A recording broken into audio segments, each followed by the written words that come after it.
Assalamualaikum warahmatullahi wabarakatuh. Halo semuanya, perkenalkan saya Feranin Cahyadira Putri.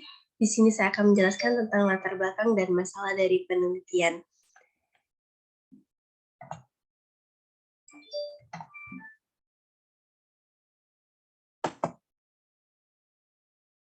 Baiklah, sebelum itu kita harus tahu dulu apa itu latar belakang masalah.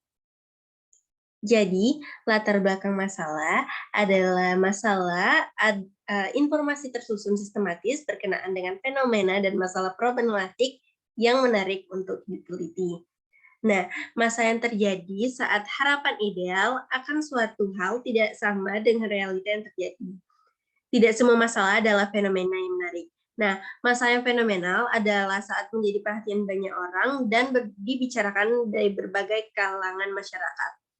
Masyarakat dimaksudkan untuk menjelaskan alasan mengapa dalam penelitian yang ingin diteliti penelitiannya pentingnya permasalahan dan pendekatan yang digunakan untuk menyelesaikan masalah tersebut baik dari sisi teoritis maupun dari sisi praktis.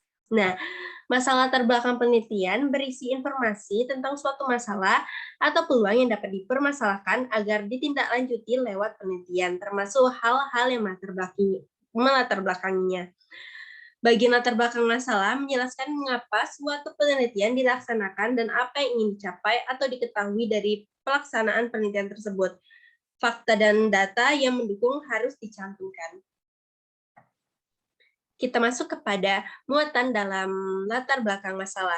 Jadi, menurut Andri Purwasito, latar belakang masalah setidaknya memuat hal-hal berikut ini, yaitu faktor apa saja yang menjadi perhatian untuk dijadikan suatu standar latar belakang. Nah, itulah yang disebut dengan latar belakang faktual, yaitu identifikasi masalah yang relevan.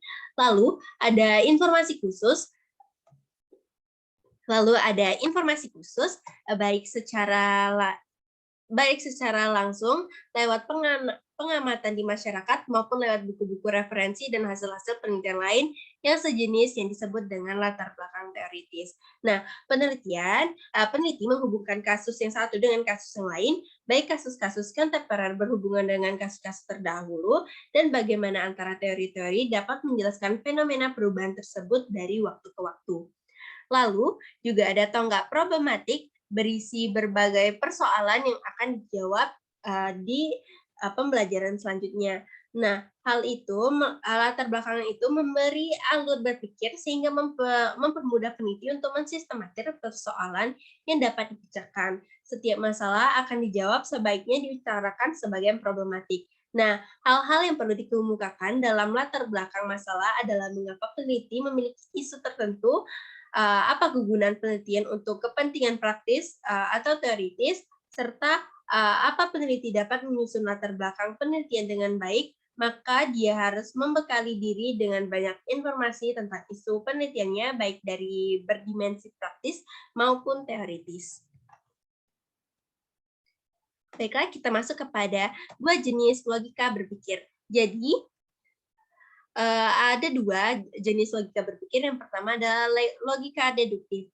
Nah, logika deduktif ini diterapkan saat menyimpulkan masalah penelitian atau membuat generalisasi terhadap populasi penelitian. Logika deduktif dalam menyusunnya, latar belakang ini dituliskan dalam bentuk piramida terbaik.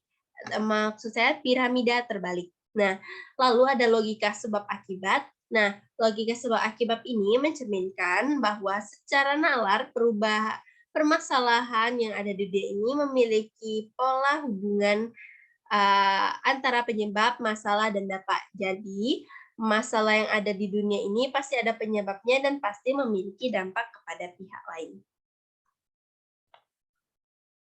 Kita masuk kepada kondisi yang bisa dilakukan untuk membuat rumusan masalah. Nah, jadi biasanya masalah dirumuskan dalam bentuk pertanyaan. Rumusan masalah hendaknya jelas dan padat. Rumusan masalah berisi implikasi adanya data untuk memecahkan masalah. Rumusan masalah merupakan dasar pembuatan hipotesis serta masalah harus menjadi dasar bagi judul penelitian. Nah, cara untuk formulasikan masalah, yaitu dengan menurunkan masalah dari teori yang ada, seperti masalah pada penelitian eksperimental.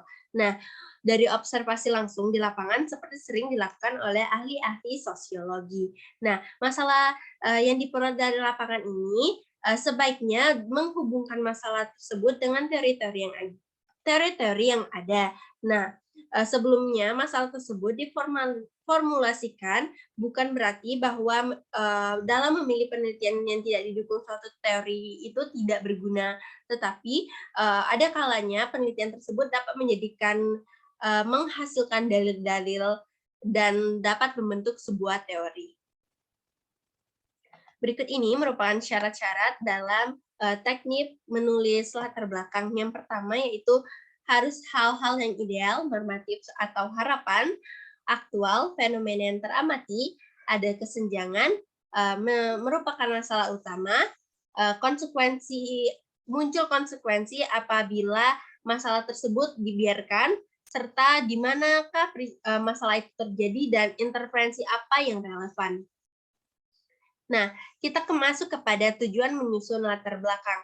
Latar belakang penyusunan penelitian ini dilakukan secara ketat, rigid, seksama, dan akurat.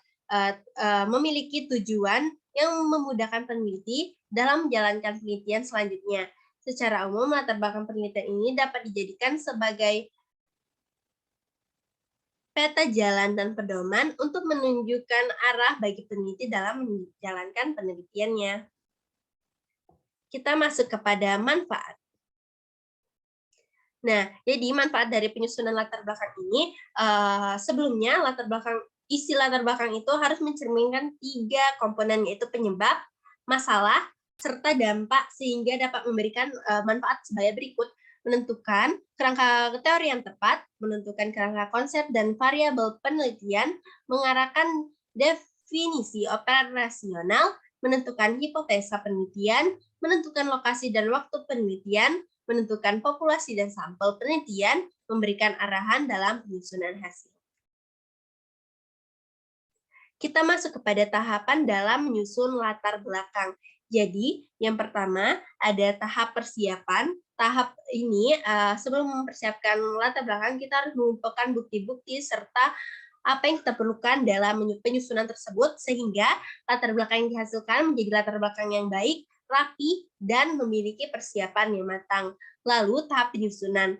Nah, tahap penyusunan ini mengikuti kerangka penyebab, masalah, serta dampak. Yang ketiga ada tahap penyuntingan. Nah, pada proses ini kita dapat meminta bantuan teman kita atau teman kita yang sesama sedang melakukan skripsi maupun teman kita yang ingin sama-sama melakukan penelitian untuk melakukan tinjauan ulang terhadap kajian-kajian kita. Baiklah, hanya itu yang dapat saya sampaikan. Saya akhiri. Wassalamualaikum warahmatullahi wabarakatuh.